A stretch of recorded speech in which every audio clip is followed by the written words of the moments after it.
Perdagangan internasional.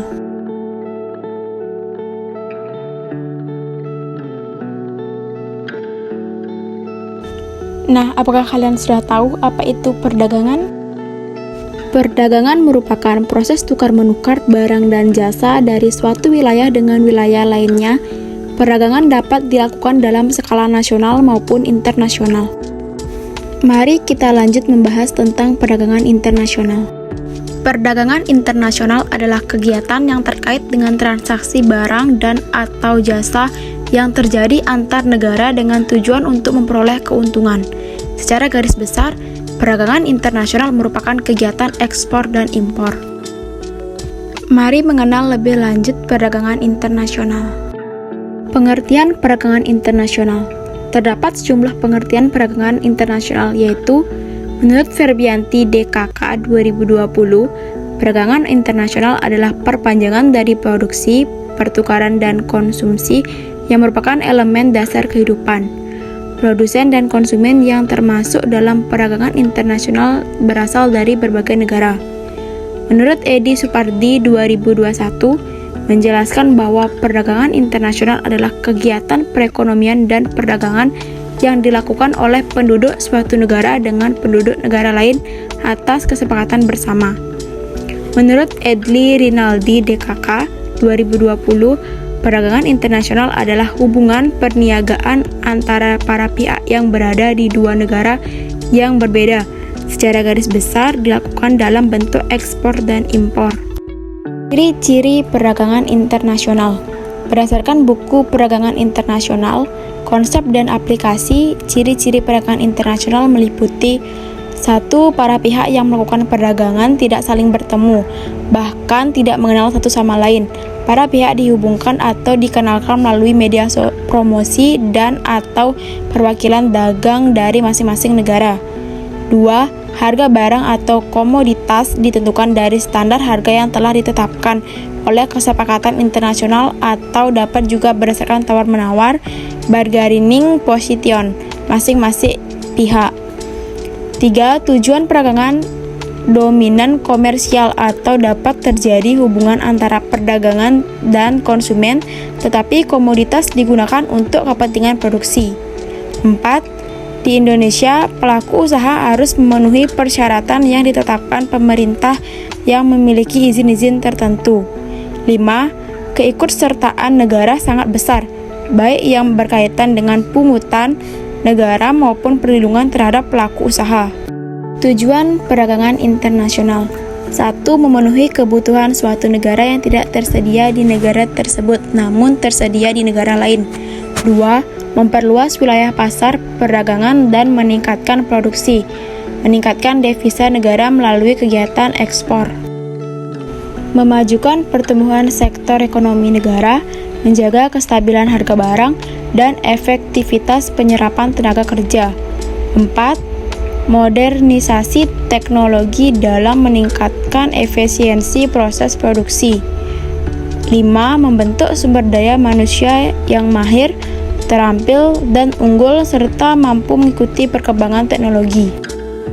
Manfaat perdagangan internasional. 1. Mempererat hubungan antar negara baik bilateral maupun multilateral. 2. Peluang beberapa negara saling membantu dapat mempercepat proses pembangunan di negara masing-masing. 3. Mendapatkan devisa dari para investor asing yang berinvestasi ke beberapa proyek yang memiliki potensi tinggi dari milik pemerintah. Manfaat perdagangan internasional lainnya yaitu 4. Meningkatkan kesejahteraan suatu negara melalui pendapatan nasional. 5. Mempermudah dalam memperoleh barang atau produk yang tidak bisa atau sulit diproduksi oleh negara sendiri. 6. Memperluas peluang dan kesempatan kerja karena terbukanya lapangan kerja. Mendapatkan keuntungan internal dan eksternal negara. Selanjutnya, mari kita bahas tentang faktor pendorong perdagangan internasional. Faktor pendorong perdagangan internasional. Berdasarkan buku Perdagangan Internasional, terdapat sejumlah faktor pendorong perdagangan internasional, yaitu 1. Adanya kebutuhan barang dan atau jasa yang belum dapat diproduksi di dalam negeri. 2. Adanya perbedaan kemampuan ilmu pengetahuan dan teknologi (IPTE) dalam mengolah sumber daya ekonomi. 3. Adanya kelebihan produksi sehingga perlu perluasan usaha. 4. Adanya perbedaan sumber daya iklim dan kualitas sumber daya manusia yang menyebabkan perbedaan kuantitas hasil produksi. 5. Adanya kesamaan selera masyarakat dunia terhadap suatu produk tertentu. 6. Keinginan menjalin kerjasama ekonomi, hubungan politik, dan hubungan negara lain. 7. Berkembangnya globalisasi ekonomi dalam kehidupan masyarakat dunia. 8. Kemajuan telekomunikasi, informasi, dan transportasi yang memudahkan pelaksanaan perdagangan internasional. Hambatan perdagangan internasional. Mengutip buku Pembangunan Ekonomi, hambatan perdagangan internasional mencakup 1. Pembatasan jumlah impor, 2. Pemungutan biaya ekspor dan impor yang tinggi, 3. Perizinan yang berbelit-belit, 4. Keamanan negara. Sedangkan dalam buku Hukum Dagang Internasional, faktor penghambat perdagangan internasional yaitu 1. Nilai tukar yang berbeda. Setiap negara memiliki mata uang tersendiri yang digunakan dalam pasar valuta asing, yaitu tempat bertemunya permintaan dan penawaran terhadap mata uang yang digunakan dalam perdagangan internasional. Mata uang satu negara hanya berlaku di wilayah pabean negara tersebut. Kondisi ini menyebabkan pembayaran dalam perdagangan internasional menjadi rumit dan tidak berjalan lancar apabila suatu negara menerapkan kebijakan pembatasan jumlah impor yang menghambat masuknya produk impor.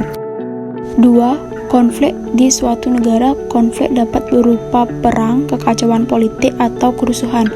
Contohnya, konflik Rusia dan Ukraina mengakibatkan dampak besar terhadap perekonomian dunia. Konflik tersebut mempengaruhi perdagangan internasional sehingga menyebabkan terhambatnya proses impor dan ekspor. 3. Kegiatan ekspor dan impor perlu waktu lama. Ekspor dan impor merupakan kegiatan utama dalam perdagangan internasional.